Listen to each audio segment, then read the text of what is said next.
Cette année, le thème des Journées européennes du patrimoine, c'était apprentissage et patrimoine.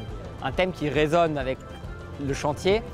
Et donc il était important pour nous de mettre à l'honneur un métier. Et c'est un grand plaisir de voir le public qui est venu nombreux découvrir ce métier, découvrir les reproductions d'éléments de la charpente et découvrir le travail fascinant. Aujourd'hui, des charpentiers sans frontières, des compagnons du devoir.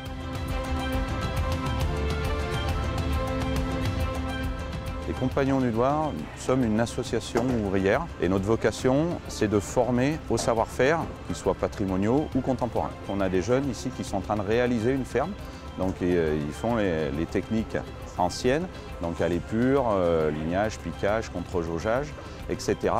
Et de ce fait, derrière, ils vont pouvoir tailler en direct devant le public. C'est une section de la charpente de la nef, donc qui se situe entre la flèche et les beffrois, qu'on a reproduite à 75% de la taille réelle, en bois scié, sur un format pédagogique. Toute la structure a été taillée en formation dans nos ateliers à Gennevilliers.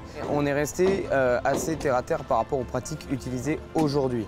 On a conservé des pratiques qui étaient utilisées au Moyen-Âge, notamment au niveau du rembarrement, c'est-à-dire le traçage des bois, qui est en fait la meilleure technique à ce jour qu'on ait pu trouver.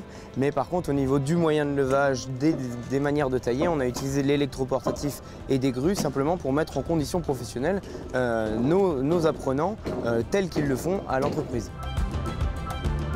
Charpentiers sans frontières, c'est donc une association que j'ai créée à partir de 1992 et qui réunit dans le monde entier plusieurs centaines de femmes et d'hommes qui sont professionnels de la charpente, qui choisissent de se réunir chaque année sur un lieu quelque part dans le monde pour réaliser ensemble un ouvrage, un travail ensemble de courte durée pendant une semaine ou 15 jours maximum. Pourquoi la ferme 7?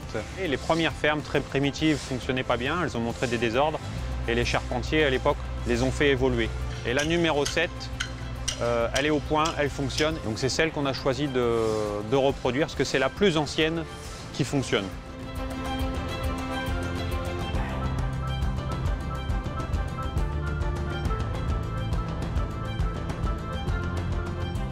Et on espère donner le goût à des jeunes de venir choisir ces métiers formidables. Moi, je suis frappé sur le chantier par l'enthousiasme, la fierté de tous nos compagnons qui viennent travailler pour la renaissance de Notre-Dame.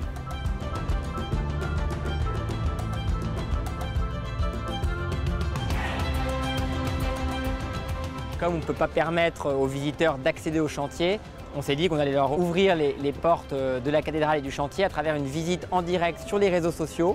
C'était une première, on lançait les réseaux sociaux de l'établissement public, Rebâtir Notre-Dame de Paris, sur Facebook, sur Instagram.